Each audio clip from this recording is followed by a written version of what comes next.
Welcome to In This Season podcast, where we unpack the most empowering conversations, have exclusive and inspirational interviews, and host special events. Join Tammy, some call her Butterfly, and explore life's purpose by learning how to embrace each season of your life with confidence, strength, and purpose. Whether you're blooming in the spring, or shining in the summer, or embracing change in the fall, or gracefully hibernating in the winter, get ready to be inspired. Join us right here on this season of In This Season podcast with your host, the Butterfly. It's time, no matter what season it is. Good morning, good morning, good morning, good morning, beautiful people. Come on in, feed the ducks, say good morning to us, and let's get this day going. Come on, pimping wearing you, or you wearing the pimping? You were here yesterday, happy wearing you, or you wearing the happy. All right, let's bring Bebop in. You ready, B? I'm ready. Good morning to you. How are you, sweetie? Let me see. Uh-oh. I'm going to follow you. You go. Okay. You go first. Ready? Okay. See how it's the opposite when you try to follow? I'm following, but still leading. All right. Good morning to you. Good morning. So, let me get this. Let me tell the ducks to sit down somewhere. Let's see who's in with us. I know Latasha's in. She was in before I was in. That's how she rolls. I looked at her. I was like, Lord, that's Latasha. Show up at work an hour early. All her life. What's up, cuz? Yep. And so we got Auntie Richetta. And we got Miss Brenda. Miss Brenda says, great everything, everybody. Auntie Richetta says, good mo, Butterfly and family and nephews. I like that. Brandon, I heard you yesterday. Look, got my new coffee cup. Look at that. I heard you talking about, we drink out of the same coffee cup. We go do this the same, get out the same side of the bed. So I said, you know what? You're going to do it different today. Right. So I had an experience this morning. So I'm preparing for a yard sale, and I got stuff. I just mostly clothes right now. That's all I've been working on. And so I changed my my drawers around, meaning where I put things, right? So I've been going back to where I had them. So this one was like, oh my gosh, I did it again. So it reminded me of the trash can that I haven't talked about in a very long time. As we talk about, change within us, embracing change. That's one of the things Rodney and I used to promote quite a bit. Move something that you use frequently. And we decided it was a trash can.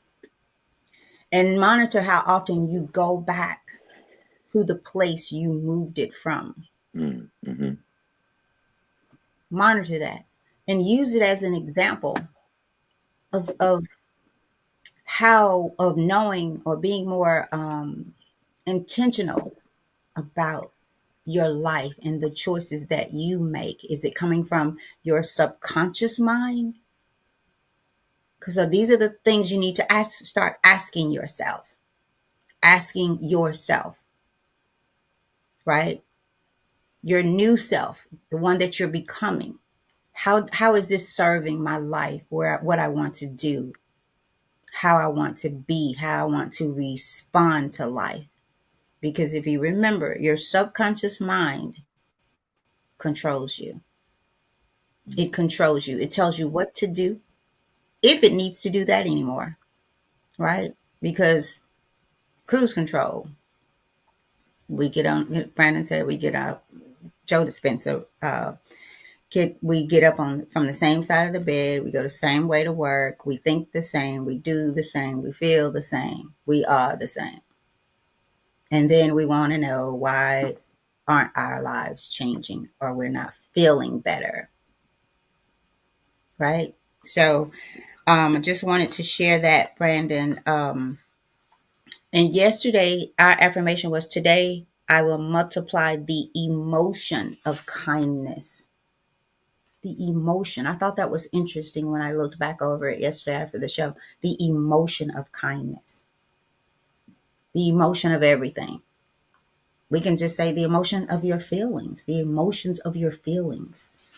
Where are they coming from? So, y'all make sure that you're contemplating on these readings after the show and in your life. Let's just make sure of that. So, over to you, Brandon. Thank you, Mom. Thank you, and good morning to everybody. Welcome to the In This Season podcast. I appreciate y'all being here, and Mom for those insights and that review of yesterday. If this is your first time, or if you've been here every single time, uh, you know if this is your first time, or if you've been here every single time, you still need to hear this. Please get the book Daily Motivations for African American Success. This is a book that we have picked for this season, and we are what 285 or We're more 286, I think. 286 days of reading this book together at 7 a.m. in the morning. So thank y'all for being here. Make sure that you invite someone to the show, to the cookout, as we say, where we have these conversations, these discussions, and then we take home a plate for everyone else. Make sure that you're not just taking home a plate for yourself, and make sure you're not wasting the food, right? Once you get that food and you take it home, don't let it sit in the fridge. Give it to somebody, or you eat it and digest it yourself, as my mom said. Take these things home with you and give further contemplation. So again, get the book. That's how the book kind of looks. Mine's a little bit more tethered. Now, see, Mom, I'm embarrassed about mine. Look, we got Mom a new book, and hers is all special I and can read shiny. it now, y'all. I'm not stumbling. I can see the words. So it's awesome. It's awesome. So it's a good book, guys. Great, great high value, low cost. There's no excuse if you're here every day and you don't have the book and you've spent money on, I don't know, something you might not need. This is something that could actually is an investment to your character, to your well-being, to your mental health, to your personal and financial success. There are principles, there are things in this book that will help you achieve those things. So a little bit more about that. Daily Motivations for African American Success will help you focus on the thoughts, attitudes, and deeds that will lead to the achievement of your true goals.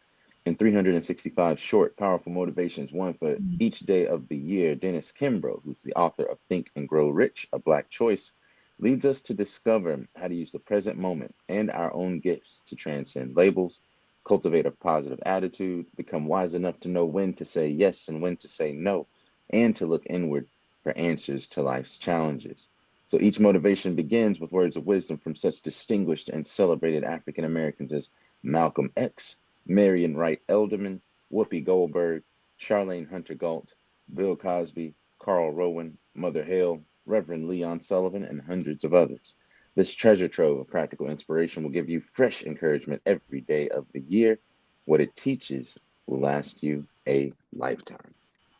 So again, y'all get the book, support this Black author, and a special prize to anybody that can contact Mr. Dennis Kimbro and give us his information. We've been looking for him. We reached out, but we have not gotten him. Hopefully he's okay. Hopefully he's in sound health and mind, and we hopefully we can get to talk to him before we finish this book. That would be great. So let's work on that, Mom, if we can. See if we can get him Look, in here. Brandon, That would be great. I have. It's gonna come. It's just not time right now. Like I've reached out, sent some things to, I guess, his someone, I guess his admin or someone. So, and I'll do it again, but I guess I will. Right now, I just know that he will come. I really do, y'all. Just know that Sounds he will good. come. So I'm not praying about it. But look, that's how much we got to go. Wow. And that's how much we've done. So y'all ought to be proud, especially those. Um, it sound A weird. lot of people haven't read a book. You know that? A lot of people have not read a book in the last 10 years, cover to Yeah, cover. I yeah, mean, that's crazy to me. yeah. I was thinking this morning that I'm gonna just go ahead and whoever can come can will come, but I'm gonna have something here at the house. I'm gonna invite you guys, feed you. You will not have to bring anything but yourself, and maybe the book. Maybe that's what I Ooh, should say. Maybe that will be your ticket in. yeah. Mm. Because we could just kind of sit around, have good food, good fellowship, good conversation. Everybody comes with their favorite, which will make you have to go back. So thinking about doing that Friday, Saturday, or Sunday, you guys. I'm not going to get into that's not doesn't work for me. Doesn't. But Friday, Saturday, or Sunday, I'll just pick one of those days. Now, if one of those days is better for you, I can make it work either.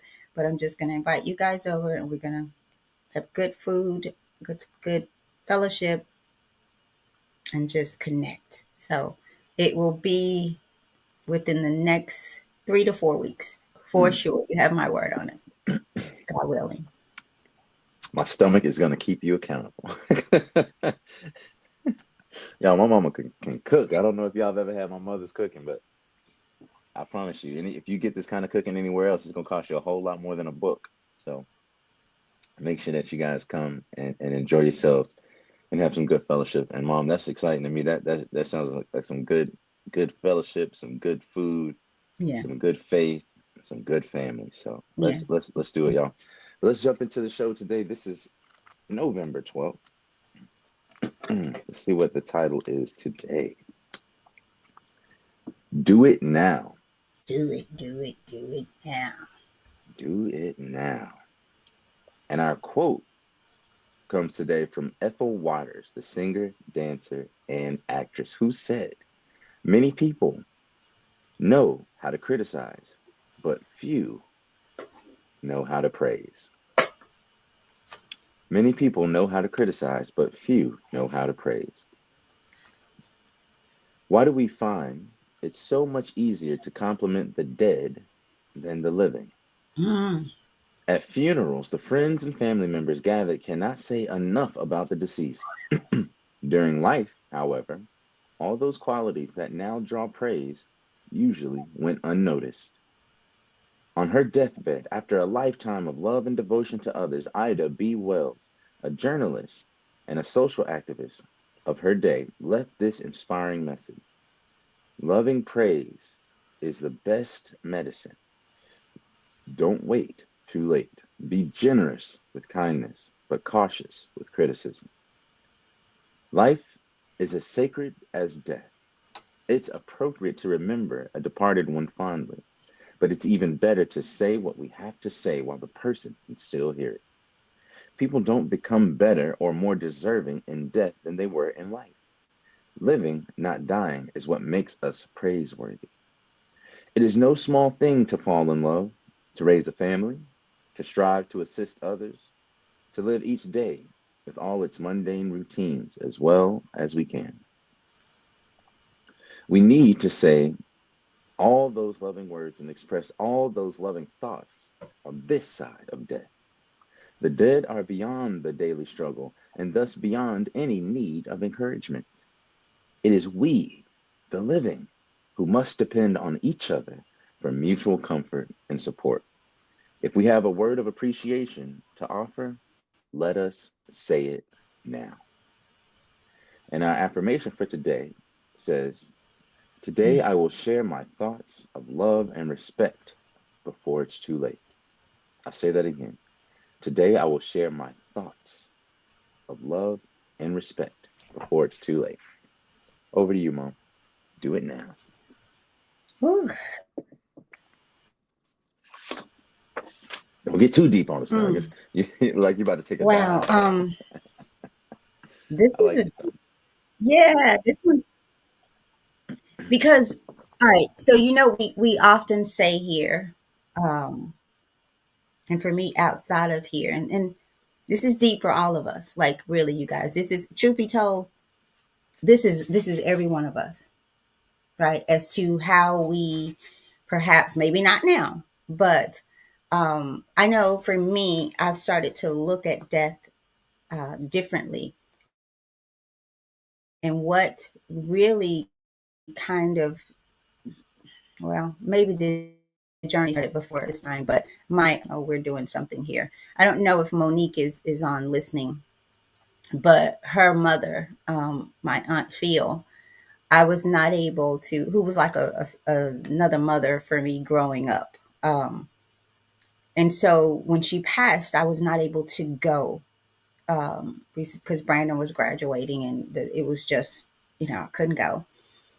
But later I noticed or started to realize that for me, it didn't appear, even to this day, that she was gone, like that she was no longer on this side with us. Even to this day, it just kind of it feels like, and it felt like. So I thought that was interesting. So what I'm saying, I didn't get to see her body in that state, and mentally it did something for me. I didn't go through the phases of I don't know, like, I don't know, it's hard to explain. But now, since then, let me say this first.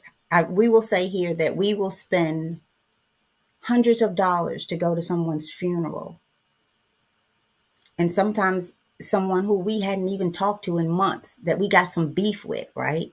Or just hadn't talked to them. Or someone who's asked us, hey, can I borrow $10? Or they've needed $10. But we will get suited and booted and go to the funeral. And like this passage says, we have everything in the world good to say about them. But we wouldn't pick up the phone and just say, hey, how you doing? Right? People have taken their lives because I know a lady who tried to commit suicide, and she said, she said, I just waited it out. And she said, my phone didn't ring. No one called me, tried to reach out to me 2 whole days. And so on that 3rd day, she tried to take her life. Right. And I bet you she probably ran across somebody's mind, but we're too busy doing nothing that we can't even hear the voice.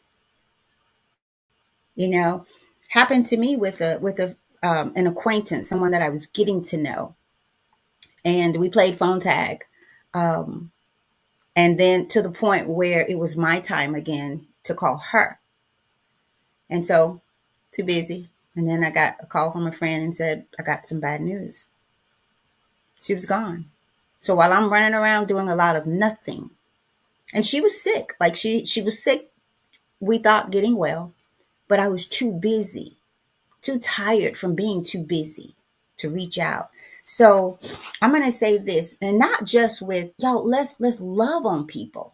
Let's love. Oh, my cup is about love today. That's my love cup. It has love in there. Let's love on people just where they are. Right? You can still have some things to deal with people, and still have, that's being a grown up, and still be able to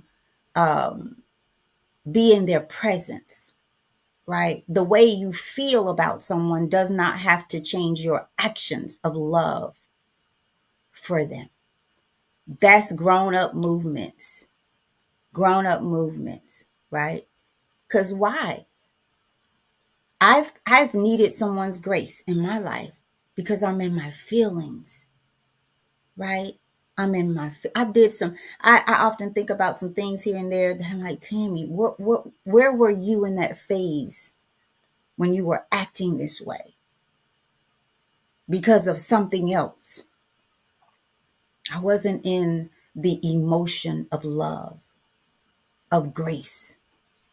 I was not giving and had not forgave, as one of our passages said. So the time to love is now, because who promised you tomorrow? Who promised you? What makes you think that the person that your ride or die person, because sometimes those are the people that get the least of us. Those are the people we kind of put to the side for a minute. Oh, I can get, she or he is there. While we try to get validated through some people who ain't even validated themselves, right? You could give them grace. You could give them space, but do it now is also for the people who are now doing it for you. Because even it's kind of like the death thing. The people who your ride or die are the people you kind of just, scapegoat around, whatever. It's kind of like whatever. And then when the person dies, so think about that. Now we got all these great things to say when a person dies. So I'll say this, y'all, do it now. Fix your relationships now. Right? What does that look like? What does that mean? Because some of y'all got some stuff going on with people that don't matter. They still your people, right? And you still ought to do right by them. Because what you should do, you ought to do. And what you ought to do, you should do. Because it's about you. Nobody else is going to stand before God on your behalf for you. Your actions, you are responsible for you and the way that you do it, if you do it now, and how you do it. All right, over to you, Brandon. You're on mute, baby. Thank you, Mom. I appreciate it. I want to echo your sentiments and start with uh, the quote here today. Many people know how to criticize, but few know how to praise. I think it's not the fact that we don't want to give someone any praise, but that mentally, the way that we have structured our mind, the way that we have made a habit, the habit of being ourselves, right? To go back to that Joe Dispenza book, we are more prone to point out things that we don't like. And the things that we do like, we try to leave them alone and let them be, right? So we're more likely to cause someone to tell them something bad about someone else than to tell them something good. Can you imagine the same way that the news reports what happened with Diddy, or the same way the news reports, which politician said something scathing about the other politician, or the same way the news will report who has an allegation about something, right? The same way that they report and with the same ferocity and speed that they report these types of things without doing the due diligence, that's just the same speed that we'll run to listen.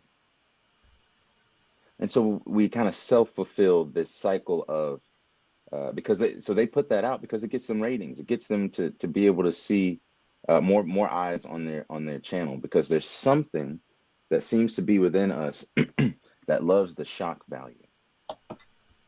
And I think this was originally made to help us survive, to see things in the wild. That we see a snake, oh, we know to run. Tell everybody that there's a poisonous snake over there, right?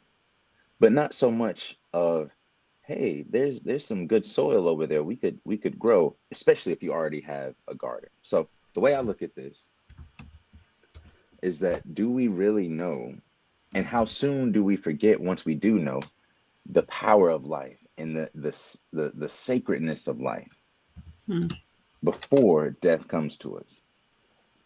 And I think we sometimes, you kind of fear what you don't understand. And a lot of people fear death, and they don't like to talk about the things that they are afraid of, right? So when people do pass away, all of a sudden now, you don't know what you had until it's gone. You don't really value things. Like you said, Mom, you have your ride or dies, and you will ride them until they die. Mm-hmm. And when they And do die, won't even give them some water while you're right? riding. And And when got they some. when they do die, you realize that your ride is now a little bit more bumpy. Now that you don't have a ride now. Maybe, I mean, yeah, for real. Like you might Yeah. have, you might say, if you got, like I said, I'd rather have 4 quarters than 100 pennies, right?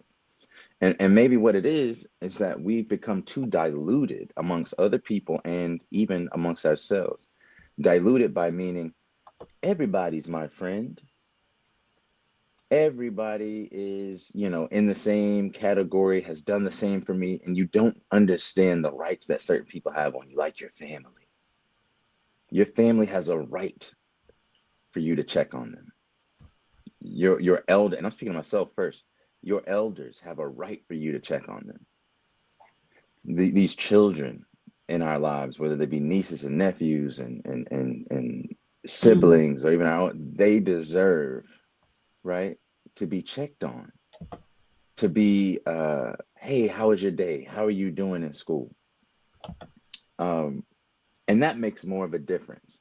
God forbid something happened to them and we'd say, man, I wish I would have spent more time with them. I wish I would have told them that I loved them. I wish I had a thought to get them something and I thought it would have made them happy, but I never did it, you know?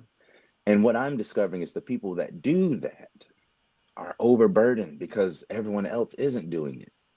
And once you become someone that others can lean on, you better believe everybody's going to lean on you. And those people often are unsung heroes. Those are the people that usually do it without looking for praise. They do it without looking for something reciprocated. They do it out of the goodness of their own heart. And it seems as if they are so free with it that, and they don't covet it, that we don't value it.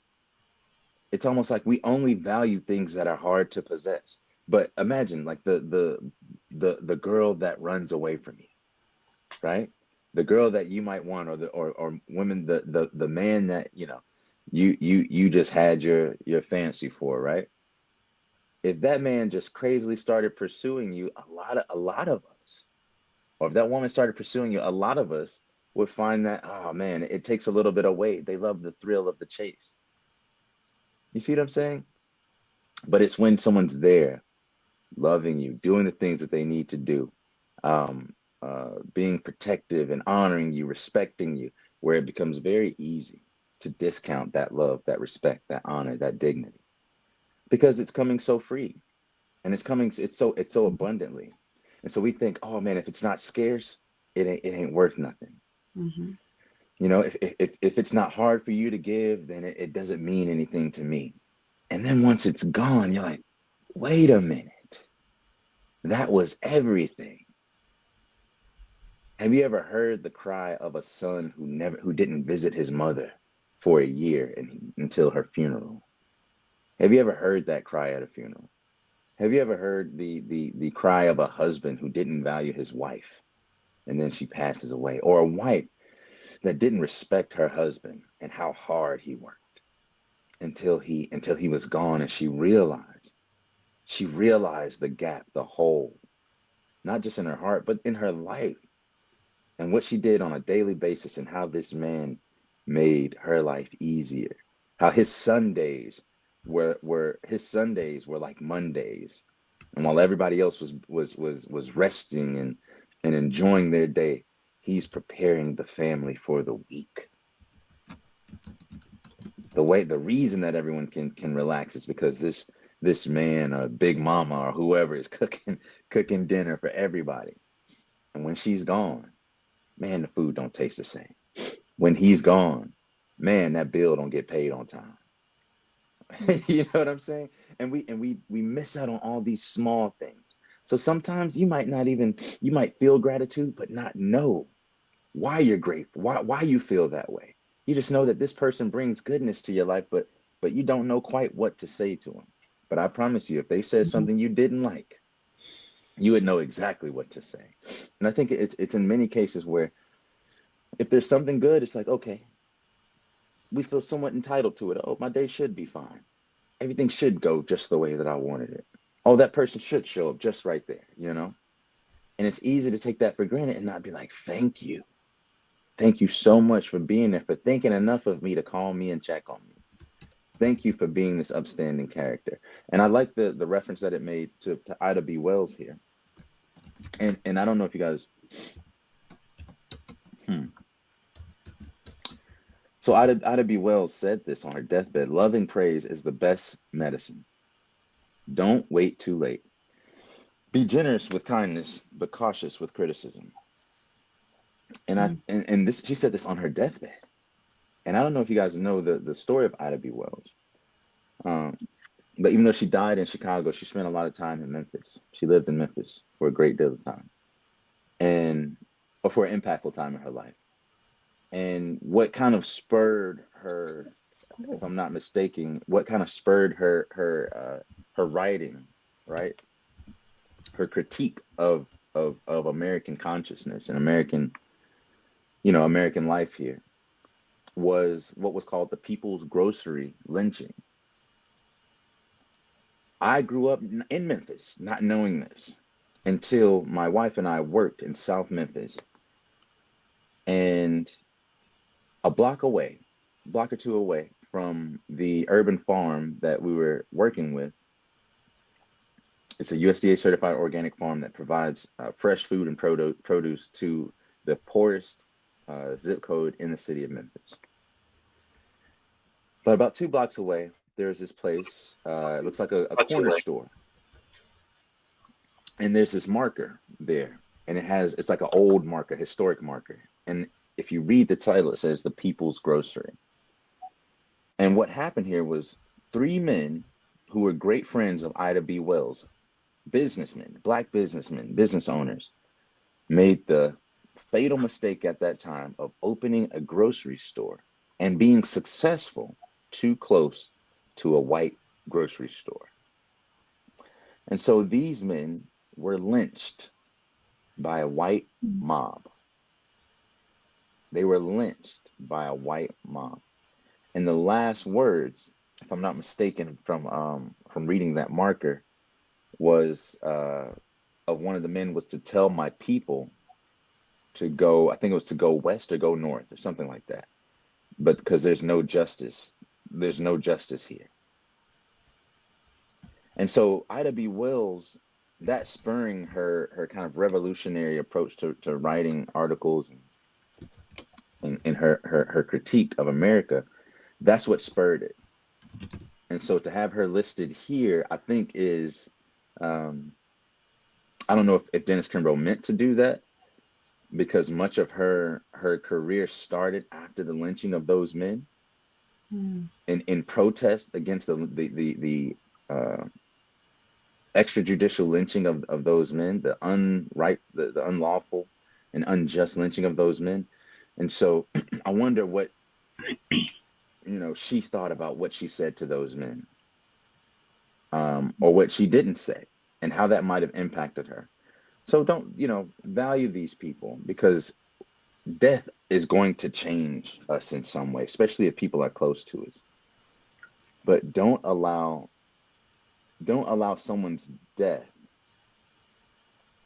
to make you, guess how to say it, fearful of loving people. Because I've seen that too. Whereas like people are so afraid to lose people or to make connections and to become in any kind of way attached to people, because they don't want to experience the pain of loss. But I've heard this saying that it's better to have loved and lost than to not have loved at all.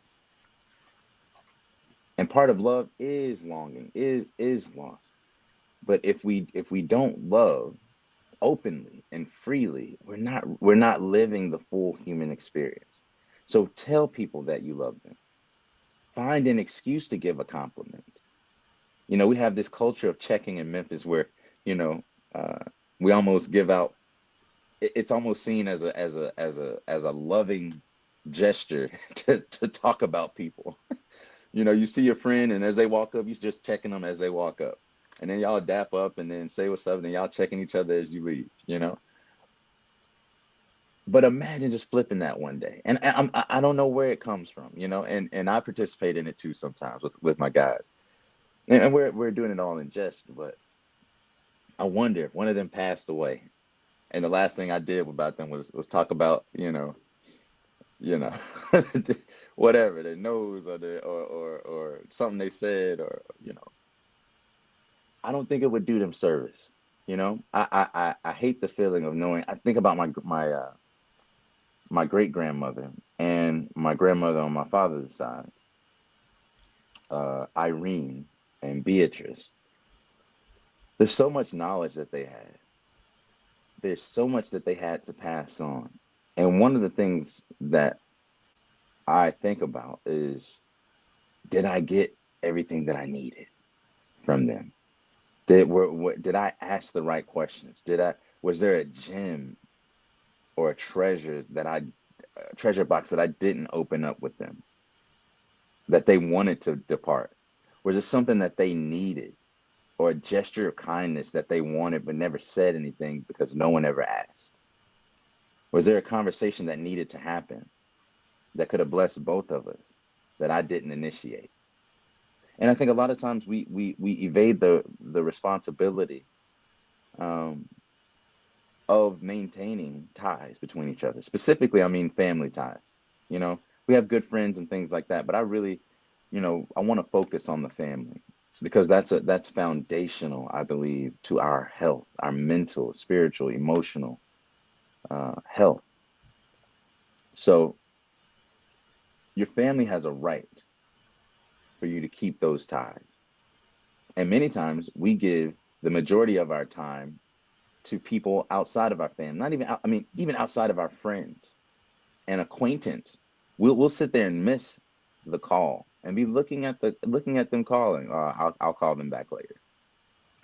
But boy, if the acquaintance that you met calls and you just met them, you'll pick up the phone. Hey man, what's up? How you doing? So we're almost doing it in reverse, where we're giving more discretion, more right, more love, more affection, more tolerance, more patience to the people that we don't know than the people who are our ride or dies. So make sure that the people that you love, give them flowers now. Bringing flowers and putting them on their casket, they can't smell them. They don't need them. But there's a grocery store, and I stayed in the truck for a little bit, making calls, doing some business stuff, and I see someone pull up next to me, or two cars down, and then start to get out the car and walk. And I was like, oh man, that's a friend of me and my wife's, Alexis, right? She does like massaging and used to be at the jujitsu gym some years ago that I used to go to. I said, hey Alexis, how you doing? We chopped it up real quick. I sat right back in the car after she left and started finishing out the calls. Well, when I finally got done, I was like, I better go in here and get these groceries. I get out of the car and somebody pulls right up next to me in Alexis. Remember, her name was Alexis, the other woman. So someone pulls up to me in Alexis, and I'm getting out, and I don't find it strange. But then they get out of the car, and I look, and it's somebody from my high school that I also haven't seen in years, and her name is Alexis. Parked right next to the other Alexis. So I was like, what is going on? I'm telling you, I ain't seen her in years. And when I see her, she says, hey, Brandon, me and my husband were just talking about you.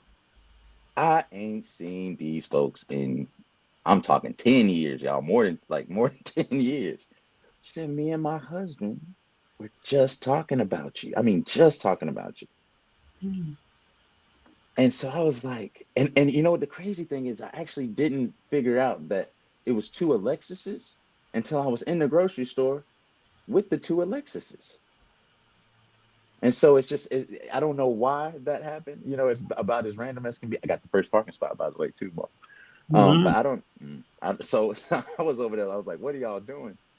Um, but it just made me think, like, I didn't know where these people were. These people could have been, God forbid, dead and gone, you know? And I just don't know what, and there were years that I spent with, people that I went to high school with and stuff like that, that are thinking about me. So imagine how many times my mom thinks about me, my grandma thinks about me, my sister thinks about me, my uncle, Mike, God bless you, thinks about me, you know? And how many times I think about them, but we might not call, we might not text, we might not supplicate to God, Lord, I hope, they're okay today. I know they crossed my mind for a reason. Protect them, Lord. Keep them safe. Mm. So every now and then, guys, just check in and don't discount your intuition, because we have that for a reason. And you don't want to be in a position where God calls his creation back home, Mm. and you didn't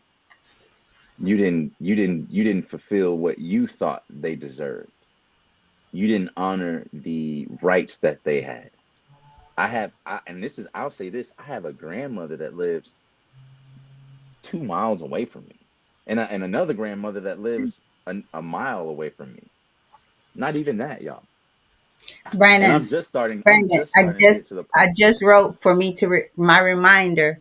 Stop by grandma's house Mm, because you made me think about y'all. And I don't mean to interrupt you, but back in the yeah, day, there was we've lost the and we've continued to lose. the There home was base. always right. There was always a magnet, right? Mm-hmm. And it was usually a grandma. Maybe if all the grandmas are gone, it was an aunt that every day when you leave, well, most of the time coming back from work or whatever, you stop by that house. And I was actually Right. thinking about how you have two grandmothers, right there, Mike, right there. Y'all are right there. But oftentimes you will go months without seeing each other. Would not happen back in the day. Never. Grandma, like, and it was for me, it was Grandma B's house, in Valdosta, Beatrice. Like, and it felt like it was automatic that you got us, that you didn't even question it. And while you were there, you were going to see aunties and uncles and cousins and Cousins. you it was a community, and we've lost that. We're so busy chasing this world, where is a verse that says, do not um conform to the patterns of this world, right? We followed the world. The world is, like I said, pimping wearing you, or you wearing the pimping. The world is wearing you. You're not wearing it. We've lost sight of the people that we love and the life that we need. That we need. Brandon, I let me go back and get this. You were talking about kind of how we treat the new people that, somebody that we just meet. They might call and we're going to answer that phone call, right? While the person that family friend die or whatever. And I remember this banner, that this message that we put out on a former show a long time ago. New people in your life don't require you to turn the mirror inward. In this season, we are a member on the opposing team. In this season, we are a member on the opposing team, but we huddle up and play on the other team. Might Mm, take you a while to get that, you guys. See, because new people don't challenge us, right? Once you get to know someone, once the new person becomes the old person, then they get treated in a new way. But it's just like you treat the former new person that who has become old in your life. Why? Because y'all, we don't want to grow. We are afraid to face ourselves. Why do we criticize more than we praise? Because you don't love you. You've not accepted you. You've not learned how to praise and see your goodness. You don't see that you're valuable. And I've put some things out there as to why it's so easy to criticize people. You guys go back and read some of those. It talks about your ego, right? It talks about how, like what I just said, basically, you don't want to know you. You're afraid. And so you keep yourself tied up into mess. And it makes it think you are better than you are, or avoid the fact that you need to grow. You need to plant your seed and grow where you are and become love. Because agape love grows, it multiplies in relationships. So I used to tell Brandon, don't buy that new girl no steak. She gets McDonald's. A picnic with a sandwich in the park. The steaks is for your wife, the wifey material, the one that's going to become your wife. No, you get to know somebody before they get the steak, right? Because otherwise you'll find yourself caught up in this trap of just, there are women who will, I don't like him, but I'm gonna go get this meal.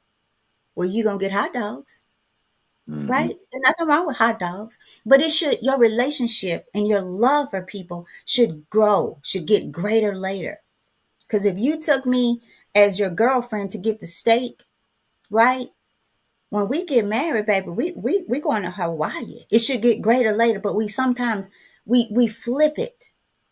Like Brandon talked about the chase. Oh, you can represent doing the chase, but when you get her or him, right? You don't care about walking out with your rollers, with your head all rolled up in big mama shoes and big mama drawers, right? You don't care what you look like, but you should. Why? Because this is my boo. I And that's want how him. a lot of relationships are lost. Right, You because know what I we mean? stop doing like so. Monitor how you treat the people that have that you've established a foundation with. We start to backtrack. Shiny new object syndrome keeps you keeps the focus off of yourself. New Mm-hmm. people, because if you think you're gonna keep getting new people and you not have to do some new things consistently or keep doing the things you did to get them, but what do? We stop loving people, right? Because it gets a little, oh no, you're old with the things that you continue to do. You stop loving yourself if you ever loved yourself. Ooh, That quote I that got says, some. she loved him, but he didn't. Or he Mm. loved her, but she didn't. So she couldn't receive that love, right? And so you also have to be, if you're going to do it now, make sure you're doing it now with you. And if you ain't, don't try to do love with somebody else until you do it for yourself. Mm. Because love grows, y'all. It gets great. It should get greater later. The way you love your boo or your baby girl, it should get greater later. Mm-hmm. You wanted her Mm-hmm. then, you should want her even more now. Mm. She's the mother, perhaps, of your children. That's why some people can't even don't love their children. That's why I'm gonna turn it over to you, Brandon, so we can get out of here. I remember out walking at Shelby Farm one day, and this brother was trying to talk to me, and man, he might would have had a little bit of chance until he told me he had 4 kids that he has not seen, and I wouldn't have been messed up really about the 4 kids, but the fact that got me, you ain't what you mean you ain't seen them? Because Ain't if you nothing in the world that could stop you. not see your babies, you ain't gonna give a damn about me in this relationship. You just want what you want, and you gonna be gone. And I told him, I said, brother, you ain't got time for no woman. I said, you need to be trying to figure out how to see your children. You ain't got time for no Mm-hmm. woman. You hit him like that, mama. She won't let me see them. Baby, I told him there ain't a person on this world can keep me from seeing my son. And y'all, I said my that time. There ain't a man in the world that could have my child and tell me I can't see him. Why you out here walking? You need to be downtown, baby. Mm-hmm. So what was he gonna do for me? If you don't even want a relationship with your children, don't tell me you want one, because love makes you want one, especially for your children. So y'all, at the end of the day, it's about you, and do It's it about now. you. Whatever it is, whatever it is, do it now, because tomorrow is not promised, right? You may want to take a walk today, right? You have your legs. Who's to say you will come back home with them? People leave the house every day. Car accidents, God forbid. But who is to say?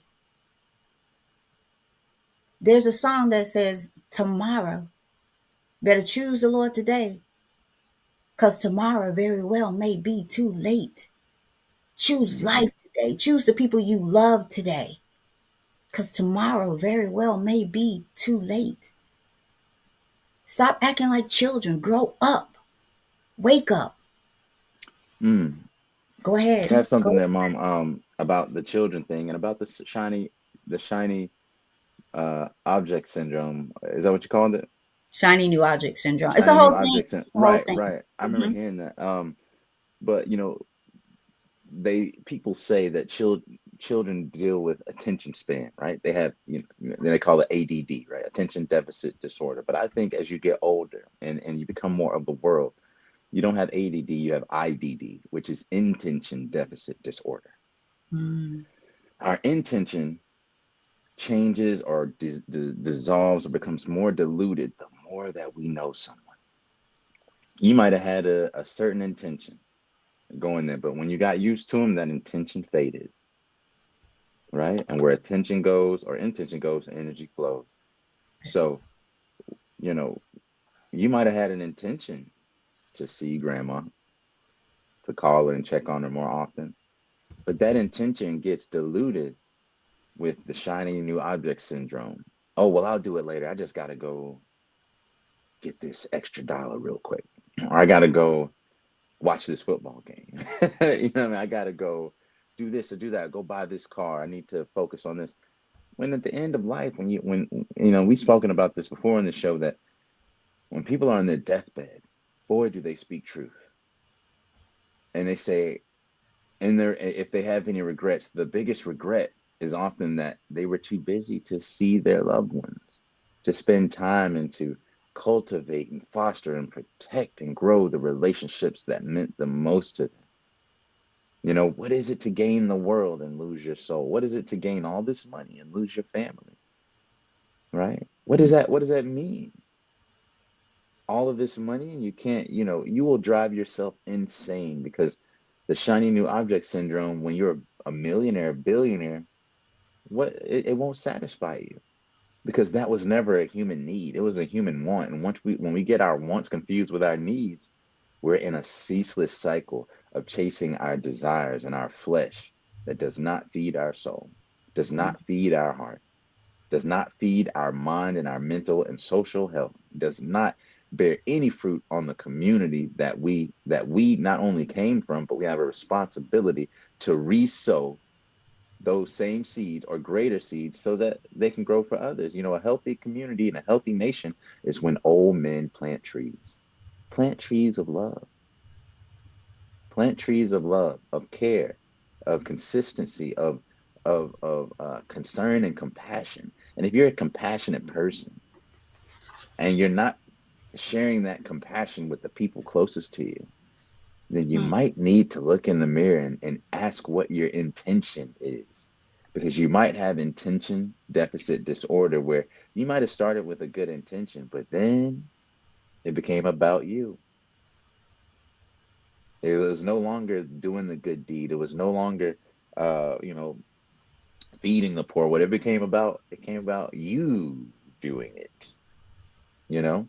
And so a lot of times it can be hard for people to give compliments because they feel like they should be the ones getting them and they might not be getting them. You have to be the change that you want to see. If you see everybody checking each other, come in there and give everybody a compliment. Oh yeah, okay, okay. Well, look, boy, you fresh today. Your hair look nice, man. How about that? You know, clean cut, brother. Look at you. Instead of being like Mm. ugly fat nose biscuit, you know what I'm saying? You can it's easier to say that and it even rolls off the tongue faster. But when you start giving compliments, it's like you have to be more intentional. You can't just pull something random out of the sky. You actually got to look that person in the eye and say, "What do I love and like about this person?" And a part of being gracious and being grateful or full of gratitude is finding the good, finding the good to be grateful for. What's your orientation of thought? And that's what it really speaks to. Are you are you more oriented to insult someone or compliment someone?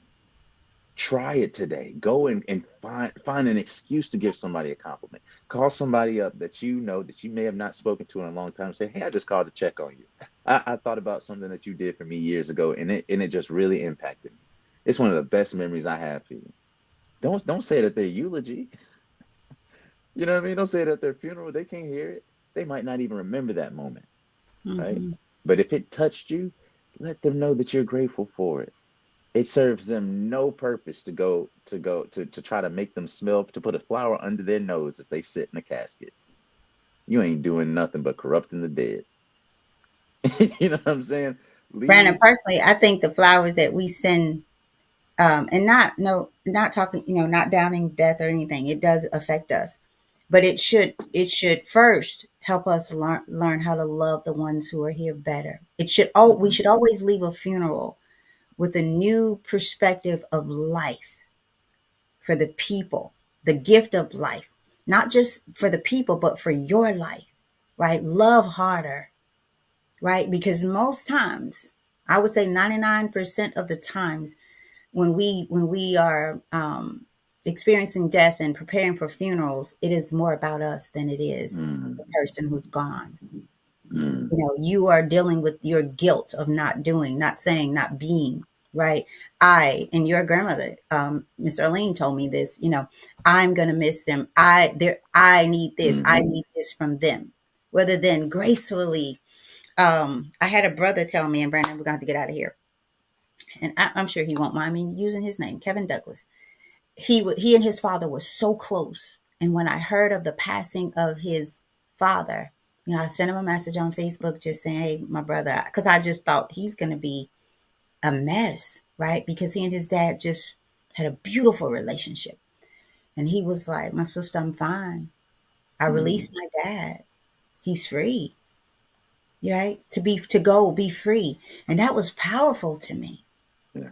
So when you love people, and another thing that said that that brother knew that he and his dad had a dope relationship, and how Mm. dare he is to be sad because he had an opportunity to love his father and to be loved by him, right? Spill my water. I spilled Well, my water all over my lap. well, we're gonna get out of here, All right, Brandon. y'all. Real quick. Yeah. I something you said made me think about the morning that we went to breakfast at the God. Breakfast Factory, the Yep. the the black husband and wife, y'all Memphis, go visit this restaurant. We walked in, but well, I walked in because I got there and got the table before you guys. But in this restaurant were about 15 black men sitting at a table. I don't know why. Was not concerned. That was one of the that was a beautiful sight for me, just to Mm. walk in and see men sitting having breakfast, fellowshipping. They were there when I got there, they were there when we left. Don't know what they were talking about. But it made me think about Brandon, you look so just whatever. I don't know. Let's give you a minute. No, I don't spill. I'm telling Nobody's you, I gonna see spilled you water. doing this. Like what? It's probably gonna help us get some more people. Though, keep doing it Man, because you know they love to be like, "What is he doing?" man, So that's it. keep It's the doing same thing. I ain't worried about y'all. I ain't worried about it. you. I worry about y'all, but I ain't worried about these people. But y'all, it made me think about this, Brandon. I don't know if you remember this, and we're gonna really get out of here. Henry Yeah. Garden, I think it is. Brandon, do you remember Henry? Henry. Henry From Garden, I where? think his name is. Henry, for years, tried to get men to get together and start a rite of passage, Oh right? my goodness. To Yeah. give back to our young, to be examples for young men, to He talk didn't about get any culture. support for that, did he? No, that's my whole point. We too damn busy, right? I just kept hearing him. I can't get men to even sign up and go. He wanted to go out, go away, quiet their minds, and talk about what's going on, not in just our young kids' life, in our homes, in our marriages. And he was the guy when I did the show. You guys were, I think it. I don't know, maybe it wasn't Henry, but I thought it was. Somebody mentioned, yeah, it was Henry. If we would just sit before our companions, in our relationships, and look in each other's eyes, say nothing, look in their soul. He's a deep brother. He's a deep brother, a good brother. Loved his mom who passed away. Mm. But get this, and I'm gonna take this around. We're gonna get out of here. But guess what? Can't find a good woman. Why? Like Brandon was saying, y'all don't know what good is. Good makes you fearful. A good, you say you want a good brother, but when you come up against one, well, he ain't got this, he ain't got this, he ain't doing this. No, he ain't too thugged for you, right? And Because then then we once won't have any. They you won't get- have an excuse. right, once you finish getting thug years later, you want the good brother, right? Because you done settled down a bit. Because you ain't connected to your spirit and your soul, so you don't know what good is. And now you use The good brother goods. is not attracted to you. But in the same sense, that brother could not get a man to say, bro, I'm going to join you in this. Right? Mm. So, Yeah. y'all, we got work to do. And you better do it now. I got to get out of here because I got to go do this training now. Nah. So, Go do it now. right, y'all. Well, we got to get up out of here. I got to clean myself up. I'm soaking wet now from dropping this water in my lap and on Glad my it wasn't computer. coffee. Huh? You dropped it on the computer? A little bit. Yeah, it'll be all right though. It's Oh, one of them. It's okay. It ain't one of them new computers. This computer, some years old. Them new okay. computers, it'll It be can get shot. consistent. Yeah, Yeah, it done had coffee dropped on it before. yeah, It's just yeah. fine. It's the new ones. Look, y'all. It's the new Yeah, ones that ain't it's about. the shiny object syndrome. But look, y'all, we're gonna get up out of here. Thank you uh, for doing this with us right now. And again, the title was "Do It Now," and our quote of the day came from Ethel Waters, who said, "Many people know how to criticize, but few know how to praise. So learn how to praise, how to give somebody a compliment, right? And give people their flowers while they're here. Because after death, what does it do? What does it do?" And our affirmation that we carry with us says that today I will share my thoughts of love and respect before it's too late. Today I will share my thoughts of love and respect before it's too late. Share that with somebody today. Share this show with someone today. Share it on your social media pages. Go to website, not the website, but go to the YouTube and like and subscribe to our channel so that you get notified every time that we put out a show, which is 7 a.m. every single day until we finish this book. And again, my mother said that she is going to have not an event, but a cookout. We're gonna have Yeah. a family dinner in a sense, and your ticket is going to be your book. So get it now because you never know that it might be this weekend, next weekend. If you ain't got that book, You ain't cheap getting ticket. You ain't getting in. in. And the food good. So I mean, I'm telling y'all, you'll go spend $15 for a plate. It ain't gonna be as good as this. You might as well spend $9, $10 on a book. Get some good knowledge, some good wisdom, and some good food and some good conversation. You know, and plus you get to spend a day with us, and I think that's pretty dope. I think we're pretty cool people, Mom, and y'all are too. So we hope to It's see gonna be y'all. a Saturday. It's gonna be a Okay, Saturday. I'm just gonna put okay, that out there. It's gonna be a Saturday. That's it. And I'll try to give you the date by Tuesday of next week. Today's Tuesday. sounds So give good. me a Y'all, week y'all, just to get y'all it all heard it together. here first, y'all. And we'll have to somebody write that down. Miss Brenda, write that Yeah. down so you can remind us next Tuesday. We know you'll be here. But all right, y'all. I love y'all very much. We said all we needed to say. It's time to go do it. Do it now. All right. Take care. Feed them Go ducks. eat some Peace. ducks. Let's take them out, Brandon. I got you now. I'm trying to go with you. So why you playing? Why you playing? Why you playing? Y'all, come on. Feed them ducks, y'all. Go do it now. Go do it now. All right, All y'all. Take right. care. Take care.